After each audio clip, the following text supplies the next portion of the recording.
If we were to have a mission in the game space, it's that we want to bring the player to make them a participant in the narrative. By bringing this character, Elizabeth, into the game, by having her with you pretty much for almost the entire game, we knew that if we didn't get her right, the game wouldn't be right. And she really is the emotional center of the game.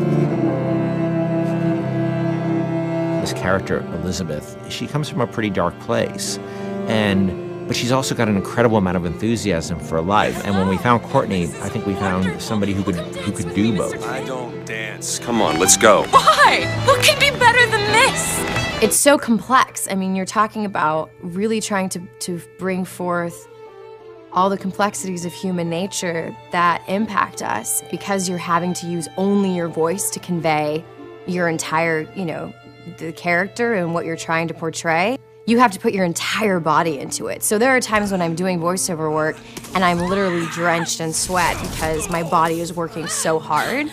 Hey! Knock it off! Stop it! Will you stop it? I'm not here to hurt you. Who are you? My name is DeWitt. I'm a friend. I come to get you out of here. Get away!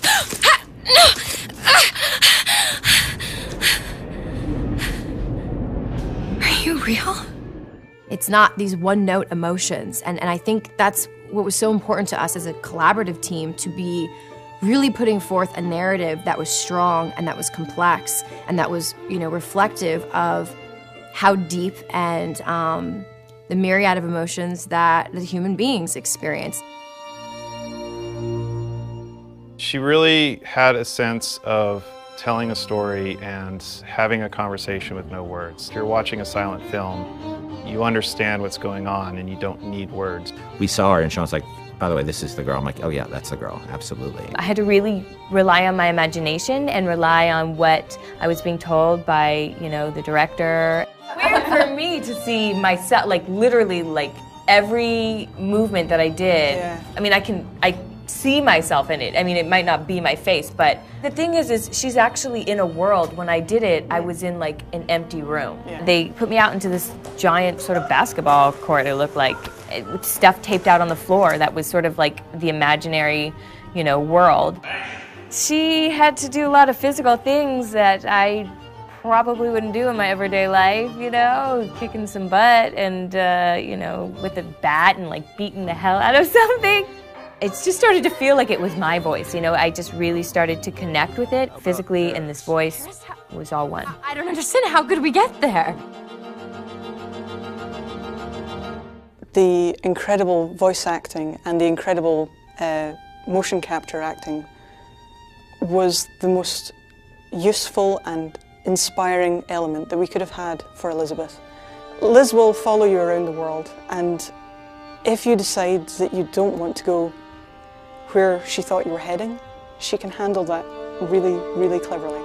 She will stop if you stop. She will keep running if you decide that you're not interested in what you're doing here. She will be by your side no matter what you end up doing. The moment you come up against a character who's just sort of standing there, or behaves robotically, or behaves in a way that is so alien to what you'd expect out of a human being, you just shut them off. And you just say, oh, they're just a video game character. I don't need to worry about feeling anything about them. And so we tried a lot of things. We tried to make Liz have emotions so that she can react to things in the world and things that you do. For example, we might say that Liz will feel comfortable leaning against this wall, but she'll do so with her arms crossed. And she'll do so with her back slightly turned towards you. And that difference of just a few degrees is enough to make the player feel that they're really in the doghouse. You're going to see her all over the place. You're going to see her on giant billboards in, New York and LA, and you're going to see her on TV ads. I said, okay, well, if we're going to find a person to play Elizabeth, I think we already have that person. Еще один из самых первых вариантов Элизабет, я сказала, боже мой, это же я должна ее сделать. В один прекрасный день мне пришло сообщение на Facebook от Кена Левина о том, что у них есть ко мне предложение, от которого я не смогу отказаться, просьба связаться по электронной почте. И, соответственно, вокруг меня все суетились, чего-то хотели, потом сказали, так, все, начинаем работать, посадили меня на стул, сказали просто сиди, смотри прямо в одну точку. И опять начали вокруг меня бегать, снимая с меня скан лица. Я думаю, ну ладно, что, окей, хорошо. Я с этим справлюсь, а потом меня вдруг начали мучить, говорить, смейся, плачь, делай одухотворенное лицо, делай удивленное лицо. And all of a sudden we found this great character who existed in the space between the real world and the world of BioShock Infinite. There was a moment where we had people coming up to us and saying, Liz is awesome. I have a story to tell you about. And it was, everybody had their own unique stories because she was just doing systemic things. They could do the same thing twice. I actually get people telling me things that there's no way I could know about. Like, say there's one of the combats kicking off and they're having this incredible moment where they're running around the place and smashing someone in the face and blowing someone else up with a shotgun, and they've suddenly, a huge big boss man comes up and they just go click. Oh no. And then suddenly from the side, Liz goes, Booker, over here! You press the button, she throws it, you grab it and just go boom! And they come up to me and go, and it was amazing! I was like, yeah, me and Liz, we're gonna kick ass, we're gonna, nothing we can't do. That's right. Even if we just break that barrier sometimes, where people feel she's a friend or somebody going through this experience with them, then that would be very exciting for me. I really hope people fall in love with her. I fell in love with her.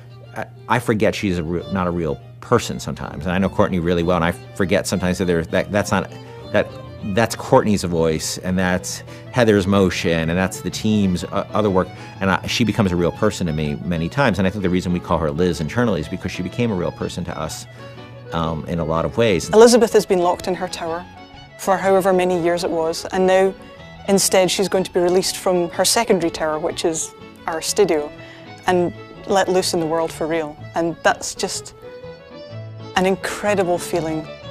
Let's go! Come on, let's go! Come on, let's go right now!